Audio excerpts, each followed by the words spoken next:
Bonsoir à tous, bienvenue sur Guidance de nuit, c'est Isabelle.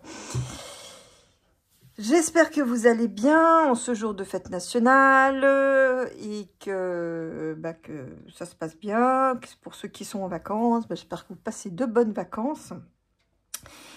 Que vous allez quand même pouvoir sortir, vous changer un peu les idées. Pour les Parisiens, ça va être un peu plus compliqué parce qu'ils sont encagés. Et puis s'ils veulent regarder le feu d'artifice, il n'y a plus les accès comme avant, donc du coup je pense qu'ils vont devoir monter sur les toits, enfin ça va être un peu compliqué. Et puis je pense que en province, normalement c'est hier soir que ça a dû avoir lieu, en tout cas dans mon coin, ils ont fait le feu d'artifice hier. Enfin bref, tout ça pour dire, en tout cas, merci d'être là, fidèle au poste pour écouter ma vidéo, que ça soit depuis Crobunker, vous êtes de plus en plus nombreux, ou sur le lien YouTube non référencé. Vous les trouvez, ces deux liens, en barre d'infos et en commentaire épinglé. Donc voilà, il y a juste qu'à cliquer, c'est pas plus compliqué que ça. Bon, pour ceux qui galèrent sur Crobunker, donc il y a le lien YouTube en non référencé, donc en barre d'infos, en commentaire épinglé, c'est comme d'habitude. Donc merci d'être tous là à m'écouter. Aujourd'hui au menu, on va voir un petit peu ce que cachent ces blindés étrangers à Paris. Ça va un peu, ça va de tout ce que depuis le Covid, depuis tout ce que M. Le Moody a fait, ces blindés, moi ça me dérange. Venant, du côté de mes grands-parents, c'était des officiers de l'armée, donc je ne sais pas ce que pense l'armée, en tout cas celle qui n'est pas en Ukraine. Il faut que les choses soient dites. Donc voilà, entre les cages parisiennes et puis les blindés étrangers, le général, là, il doit se retourner dans sa tombe, comme il faut. Enfin, je veux voir un peu ce que ça cache, parce que c'est vrai que certains d'entre vous m'ont mis ça dans les coms, et que, ouais, que ça sentait pas bon, et je suis assez d'accord, donc on regardera ça en première partie.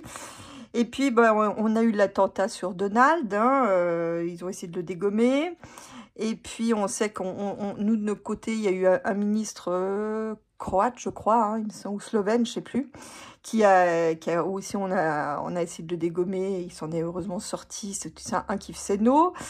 Je crois qu'il y en a encore un autre aussi qui avait été dégommé, alors je sais plus, c'est qu'on avait aussi essayé de dégommer, il me semble qu'il y en avait un deuxième, juste après le ministre croate, ou slovène, je sais plus.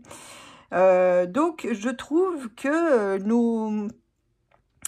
les marionnettistes, là, je les trouve un peu fébriles. Donc, on ira regarder parce que Nathalie m'avait posé la question, savoir s'ils allaient réussir à mettre le gouvernement mondial en place. Je les trouve très fébriles, donc je pense que c'est le bon moment pour poser la question.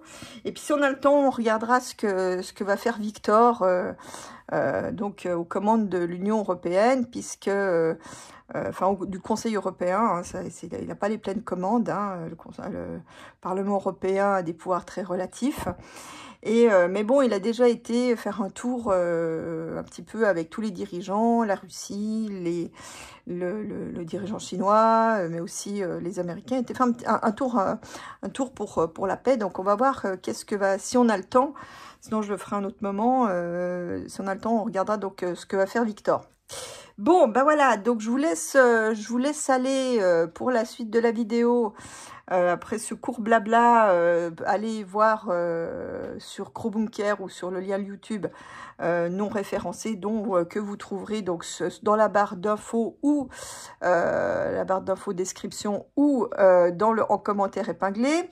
Voilà, donc à tout de suite pour la suite des aventures.